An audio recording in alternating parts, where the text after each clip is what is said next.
1 to 1 fight करने के लिए रेडी हो जाता है।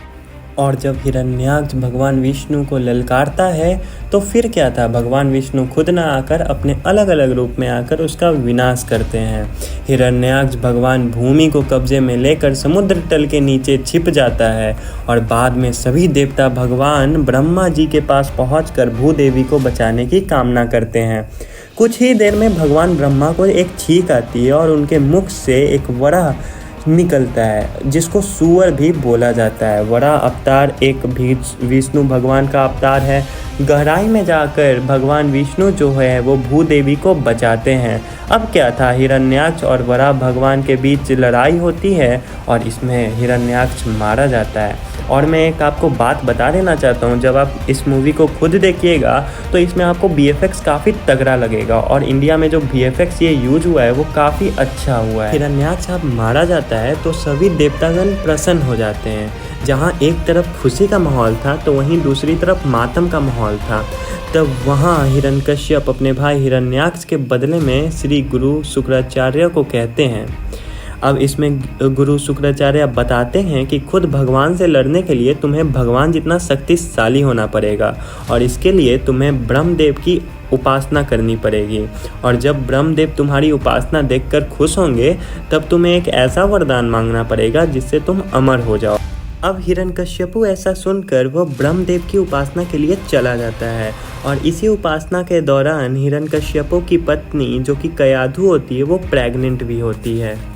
इधर हिरण्यकश्यपु की महीनों की तपस्या चलती रहती है और इसी बीच इंद्रदेव जो होते हैं हिरण्यकश्यपु की पत्नी को लेकर जा ही रहे होते हैं, तभी नारायण उन्हें रोककर कयाधु को हरियाली वन में लेकर चले जाते हैं जहां सिर्फ विष्णु का ही जाप होता है। हिरण्यकश्यपु अपनी तपस्या में मग्न होके रहता है और भगवान ब्रह्मा जो है वो महीनों के बाद प्रसन्न हो जाते हैं और हिरण्यकश्यपु अपने वरदान में कुछ ऐसा बोलता है कि ना ही मेरी मौत घर के बाहर हो और ना ही मेरी मौत घर के अंदर, और ना ही वो सुबह में होनी चाहिए और ना ही वो रात को, और ना ही मैं इंसान से मरूँ और ना ही भगवान से, और ना मेरी मौत धरती पे हो और ना मेरी मौत आसमान में, और मैं सबसे शक्तिशाली हो जाऊं। और भगवान ब्रह्मा जो है वो उसे ऐसा वरदान दे देते हैं। भगवान ब्रह्मा के ऐसे वरदान के बाद हिरण्यकश्यपु बहुत शक्तिशाली हो जाता है और वो अपनी असुर की एक साम्राज्य बना लेता है और जहाँ वो बहुत सारे देवताओं को अपने काम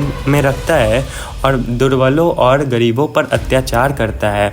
और यहीं पे कयाधु अपने एक बेटे प्रहलाद को जन्म देती है जो कि भगवान विष्णु का बहुत बड़ा दास पैदा लेता है। अब हिरण्यकश्यपु भी चाहता था कि उसका बेटा प्रहलाद भी भगवान विष्णु से जो है वो बदला ले, पर इसका उल्टा ही था। जो प्रहलाद जो था वो हमेशा भगवान विष्णु की ही जाप करता रहता था। एक दिन हिरण्यकश्यपु अपने महल में प्रहलाद को बुलाता है और पूछता है कि एक राजा को कैसा होना चाहिए। इसी में प्रहलाद जवाब देता है कि एक राजा को हमेशा अपनी प्रजा की चिंता होनी चाहिए, उसे दुर्बलों और दुखियारों पर हमेशा सेवा करना चाहिए। इसी में हिरण्यकश्यपु गुस्सा हो जाता है और प्रहलाद से बोलता है, भले ही तुम एक ज्ञानी की भांति बोल रहे हो पर तुम हमारी कुल की अवहेलना कर रहे हो।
हिरण्यकश्यपु अपने बेटे पर प्रहार करके अपने सैनिकों को उसकी मौत का फरमान देता है और कहता है इसे मौत के घाट पहुंचा दो।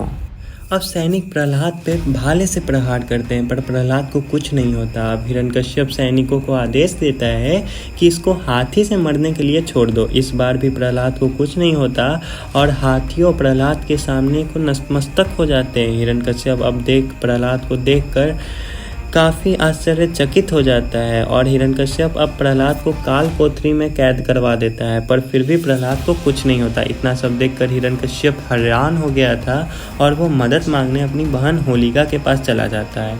होलिका को ब्रह्मा जी से वरदान मिला था कि वो आग में कभी नहीं जलेगी। होलिका चिता तैयार करवाती और प्रहलाद को उसी चिता में ले जाकर बैठ जाती है। फिर प्रहलाद को कुछ नहीं होता और होलिका जल के मर जाती है। अब हिरण्यकश्यप गुरु शुक्राचार्य को कहता है कि इसे पानी में ले जाकर फेंक दो। गुरु शुक्राचार्य जो होता है वैसे ही करते हैं और प्रहलाद को पानी में ले जाकर सांप से बंधवा कर उसको फेंक देते हैं, पर भगवान विष्णु खुद गरुड़ अवतार में आके उसे सांप से छुड़वा के उसे बचा लेते हैं।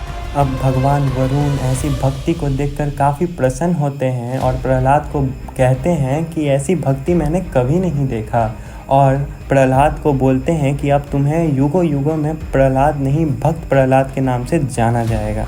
अब प्रहलाद जो है वो भगवान विष्णु का नाम लेते लेते वो अपने पिता के भवन में पहुंच जाता है, जहां वो हिरण्यकश्यप को कहता है कि आप भगवान विष्णु के बारे में भला बुरा मत कहिए, भले ही आप शक्तिशाली हैं पर भगवान विष्णु बहुत ही अच्छे हैं। इसी में हिरण्यकश्यप कहता है कि तू बहुत भगवान विष्णु विष्णु करते रहता है, क्या तेरा भगवान विष्णु हर जगह है? तो वो कहता है कि क्या तेरा भगवान विष्णु इस भवन के स्तंभ में भी है?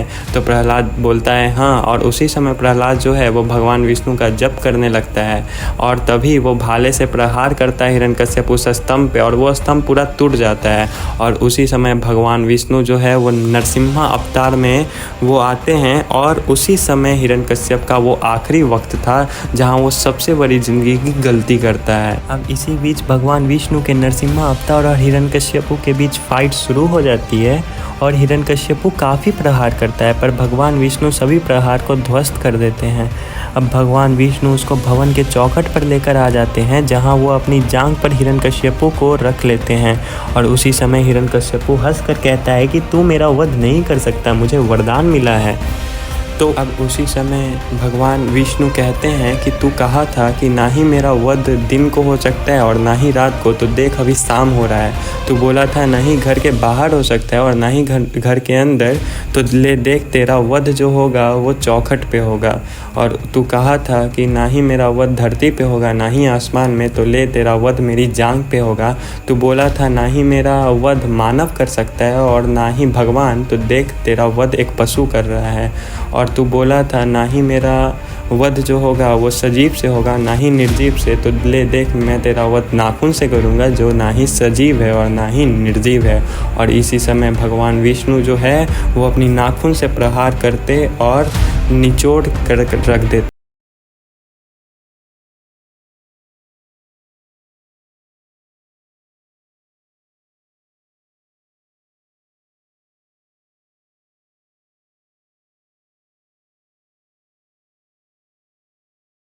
चैनल को सब्सक्राइब कर दीजिए और मिलता हूँ नेक्स्ट एक्सप्लेनेशन के साथ। तब तक के लिए टाटा और बाय बाय।